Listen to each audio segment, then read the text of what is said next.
So it's been a long time. I've been trying to think what I wanted to say when we finally got to this point. And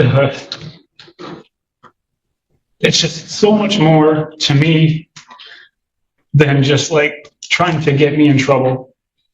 Over the last 5 years, I have worked so hard to get out of the things that I was doing that put me in prison.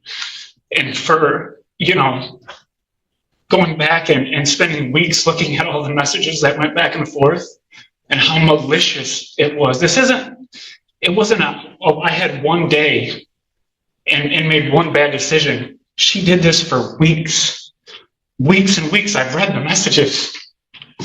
And for her to say the only thing he cares about is this job at the recovery center, and I want to take it from him. I worked so hard to get away from my background, to have a job where I could help people and make a difference and not be another statistic and not end up back in prison or on the streets. And to just think that someone that said they loved me could just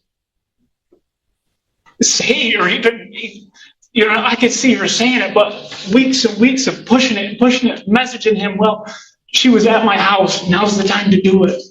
I know where his car's at now. Like, I don't understand.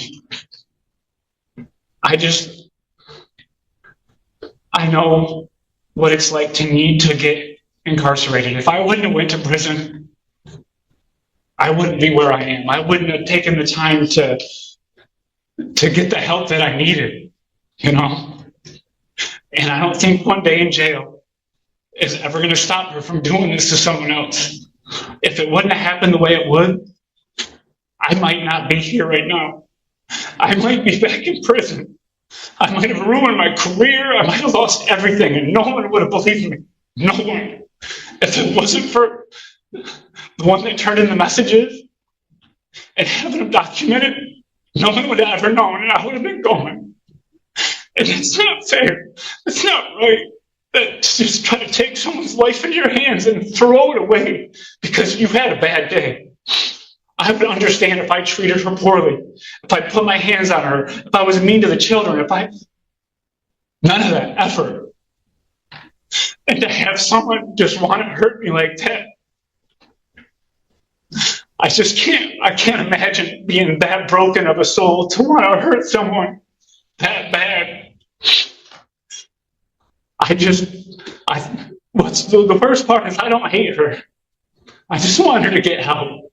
For her, for the kids, for whoever she comes in contact in the future. Because the person who did that, she's not where she needs to be. One thing that I guess it probably doesn't matter because it wasn't reported, but just not even a month ago, she was at a restaurant and ran into my niece and threatened to beat her ass in the middle of the restaurant with her children there, in front of everybody. So whatever gains and progress that she's made, she's not where she needs to be yet. And I hope that you guys can help her do that. So a couple questions for you, sir. How did you meet Ms. Plumhoff? We met through my little sister. They were acquaintances. Okay. I only have a little bit of the police report. How do you know how Ms. Plumhoff came in contact with the person that was incarcerated that you wanted to set you up? You know, she knew that individual? The way it was explained to me is when me and her got together, she was in a relationship with that person. And when me and her made it official or whatever, she broke it off with him because he's in prison. What is he going to do? All she has to do is not answer the phone. So that was her boyfriend, I guess, up until I had got with her. Okay.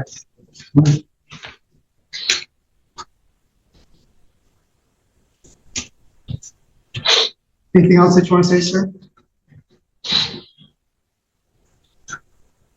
I just want to thank the court for whatever it is they're going to do. and hopefully I'll have a peace of mind for a little while, because obviously I'm a mess. Like, I literally moved 3 hours away to not have to worry about running into her at a store or anywhere, you know what I mean? Because of, I don't know. I worked in Nuevo for a little while in one of the recovery centers that was up here, and going through a drive-through, I had a girl let me know that she was still trying to mess with me, and that this was my number and this is where I lived. And so I just don't want to have to worry anymore. I'm a grown man. I shouldn't be crying over what this woman could do to me. Thank you, sir.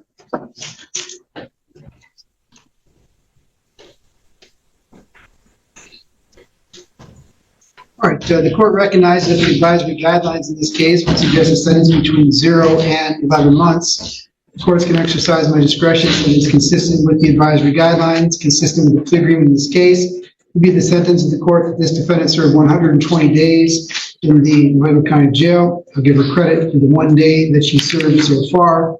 I'm going to place her on probation for 2 years. There is a $30 per month probation oversight fee for regular probation, $60 a month for electronic monitoring or tether.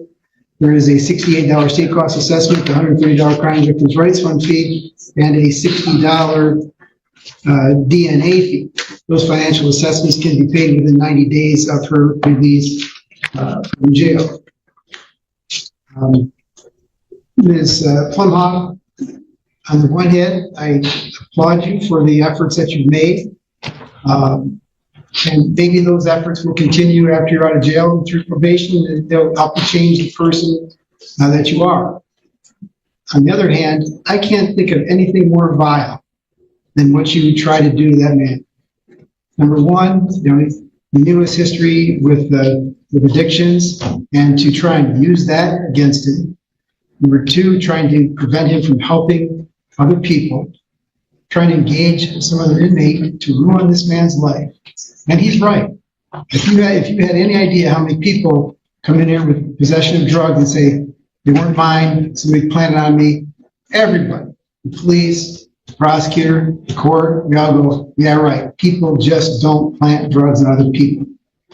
And that was your plan. As he indicated, it wasn't just a fly-by-night thing, one time, call somebody up, oh no, I forget it. It was time after time, message after message. You actually paid the money, as I understand it, to have this done.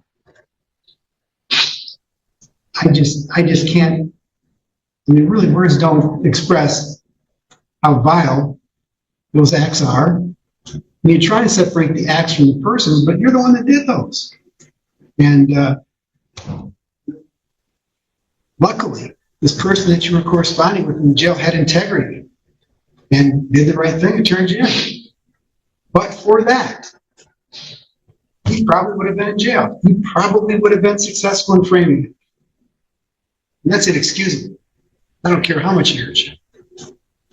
So, Your Honor, if I might, yeah. Given Mr. Swanson's comments regarding the client's medical future, and I suppose some of the highlights and some of the good things that you pointed out, and appreciate the court considering those, is it possible to structure some of this jail time weekends due to those circumstances also, this situation which she leaves at home? I say that to the court readily, preparing my client for the idea of incarceration. I don't think for a second that it wasn't something that crossed our mind or her mind, Mr. Swanson's mind. I just ask if there's a way to structure that so that it isn't a complete, the water isn't completely cut off there. I think we could probably, I suppose, address both sides of what the court just said. Is there a way that the court could consider doing that so that these medical issues can be addressed, and obviously she would still pay the debt that you believe she owes to this society and this community? Well, I don't want her to suffer medically. I haven't seen any paperwork that you've wanted. I'm not going to just do a flyby look at it now. So she's going to jail. Take a look at whatever paperwork you want to submit. Talk with jail administration.